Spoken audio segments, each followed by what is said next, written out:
realized I have not really sat down and told you why did I choose Tolkien as a means of teaching spiritual development or empowerment on my channel. I first want to give you the words from Tolkien himself on why he started to write the story of The Hobbit and Lord of the Rings. It is similar to why I made my channel. The Lord of the Rings has been read by many people since it finally appeared in print. And I should like to say something here with reference to the many opinions or guesses that I have received or read concerning the motives and meanings of the tale. The prime motive was the desire of a tale-teller to try his hand at a really long story that would hold the attention of readers, amuse them, delight them, and at times excite or deeply move them. As a guide, I have only my own feelings. What is appealing or moving, and for many this guide was inevitably often at fault. Some who have read the book, or at any rate, have reviewed it, have found it boring, absurd, or contemptible, and I have no cause to complain since I have similar opinions of their works, or the kinds of writing that they inevitably prefer. But even from the points of view of many who have enjoyed my story, there is much that fails to please. It is perhaps not possible to please everybody in a long tale, nor to displease everybody with the same points. For I find from the letters that I receive that the chapters and passages that are to some a blemish are all by others especially approved. The most critical reader of all is myself, who now finds many defects, minor and major, being fortunately under no obligation to review or write it again. He will pass over these in silence, except one that has been noted by others, that the book is too short. As for any inner meaning or message, it has in the intention, in the author, none. It is neither allegorical or topical as the story grew. It put down roots into the past and grew out unexpected branches. But its main message was set by the onset of the choice of the ring, of a link between it and a hobbit. He was so real, a down-to-earth pipe-smoking man who loved his garden like the hobbits he spoke about. I am not down-to-earth, really, not in the same way he is, not in the way that I admire about him. In fact, I live mainly in my head, and I have only nature to help ground me on this earth. He created a world of elves and all other beings of Arda, but it was the Elven language first that came to him. I am one of those he could have imagined dancing around in the forest and wishing everything was full of light and in harmony all the time. I can live in those Elven realms for an eternity, and that is how I feel inside. They are my version of heaven. My light body stage I am hoping to evolve to. Or I feel I did have a home somewhere like it within the universe, but it is a vague memory now. These are places that seem more like home to me than Earth itself. They feel like the origin for many of us, I am sure. I am an idealist and a romantic in my thoughts. I am a happy elf in nature, though life has tried to make me hard and tough, and in some areas have succeeded in some ways. But my truer nature is how I am in my happier days of joy and gratitude for life, when everything is going just fine. I can be merry as the elves were like children, yet my soul feels old and weary at times. I believe that is how many of us are in our most light-hearted moments. Old souls who can still play like children. Like the elves, I love the water and stars the best. And these were the archetypes of his elf, a hybrid of the old English elfin fae from the medieval days and Norse gods, and like the ancient Greek Pleiades muse from the seas, this can be seen in masculine forms too, however you imagine them. Remember, they can be terrible and splendid like kings or merry like children, as Sam Wise remarked about the elves when he finally saw them. When Tolkien wrote his story in 1936, I believe he weaved into this collective today souls that would represent his tale much later. He was a sub-creator, he said, and it awoke something within me when I first read The Lord of the Rings and saw the movie. And I put it aside for many years, and I only lived in that realm when I revisited the movies and books. Through my near-death experience in a sauna by dehydration and heat exposure in 2017, I got a chance to revisit this earth again as I came back into my body. After a few weeks after my recovery, it seemed I thought of nothing else except to create a Facebook group for those elven souls who also love those elven realms and feel they belong there. No matter what you look like, all shapes and sizes are invited. It was a place to express elven wisdoms and quotes from the elves in elvish style and art, no matter what culture, no matter what religion, no matter what ethnicity or nation you reside in.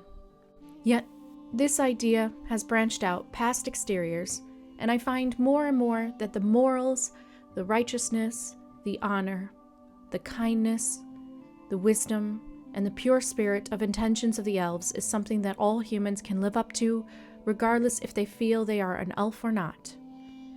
These are traits I have tried to embrace all my life, even if sometimes I have failed at times while on earth dealing with others, as well as myself going through my own awakenings.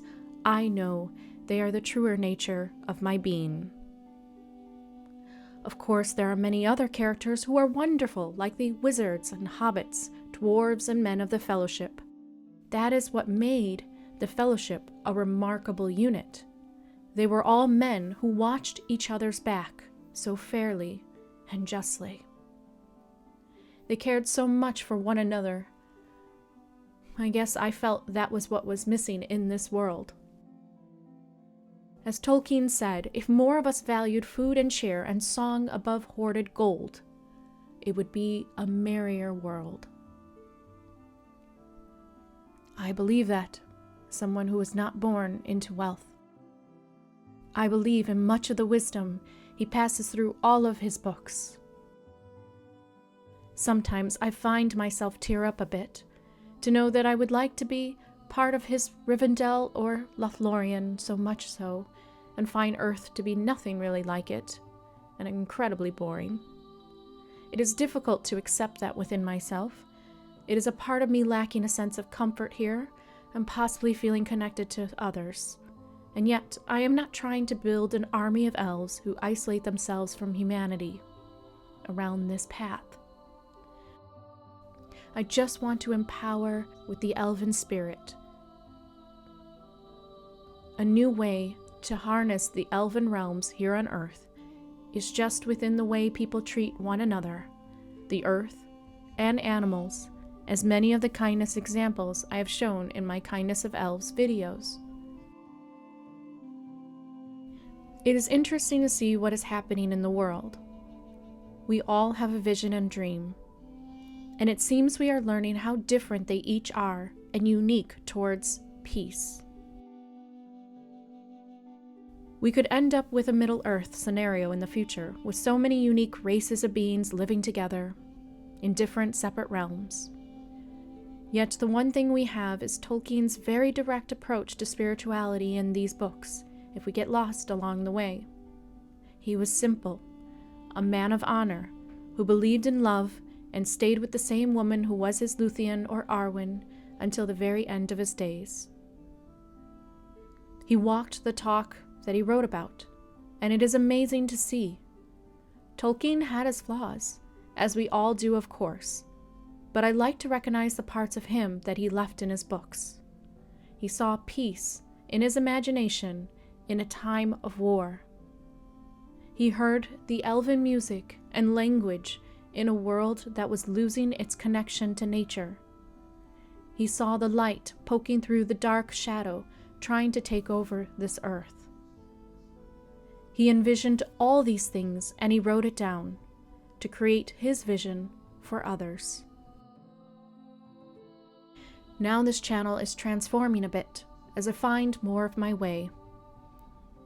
I believe what the elven spiritual path will do for people is help them find their inner elfin light, a pure source of divine energy that stems from the purest intention on earth, the one that Namaste refers to.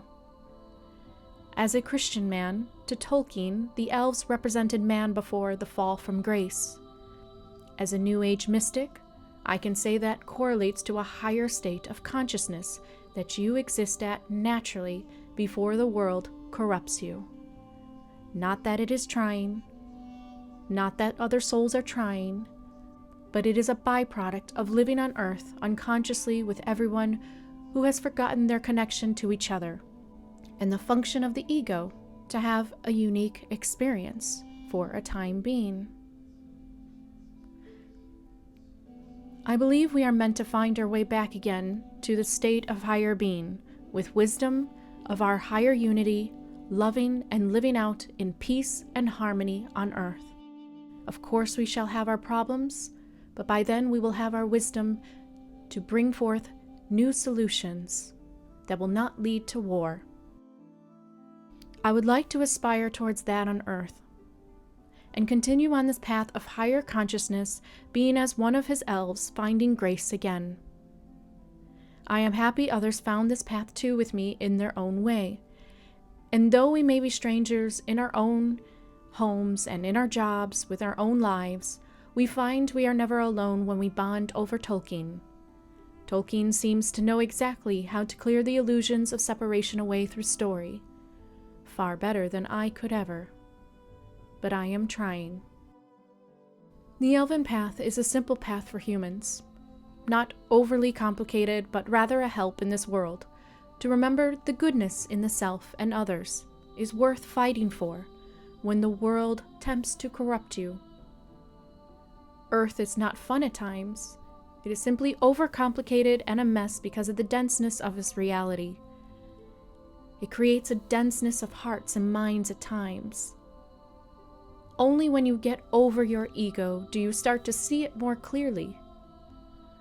I like that Tolkien shows how life can be fun, silly, beautiful, and full of wonder. The elves are lighthearted when they didn't have to deal with Morgoth in the first ages, and then Sauron and his orc army in the later. Life without those distractions was carefree for the elves. You can see it in my videos on the Elven realms. I will leave for you after this one. It is how I see life most of my days, except when the storm clouds come through, both of my own doing or cosmic timing of meeting with others I don't vibe with on Earth yet. But like Tolkien, I am an optimist, and I get why those dark skies came to me, so that the stars could shine out the brighter. As he said, there, peeping among the cloud, rack above a dark tower, high up in the mountains, Sam saw a white star twinkle for a while. The beauty of it smote his heart, and he looked up out of the forsaken land, and hope returned to him, for like a shaft, clear and cold, the thought pierced him that in the end the shadow was only a small and passing thing. There was light and high beauty forever beyond its reach. This is where I personally am in my spirituality after coming through a lot of different types of darkness, both in seeing the darkness within others as well as in myself. I believe, as Carl Jung wrote, we cannot become enlightened by just imagining figures of light. But this is an experiment of what if, after a person has seen some things in life and has come out a little stronger out of the darkness, what if they can become those figures of light now? I am here now in this place, awakening into my elven soul. And if I can take others with me on my channel and show them a few things I have learned and seen and discovered along the way to help others feel not alone in their observations or thoughts, then I happily do.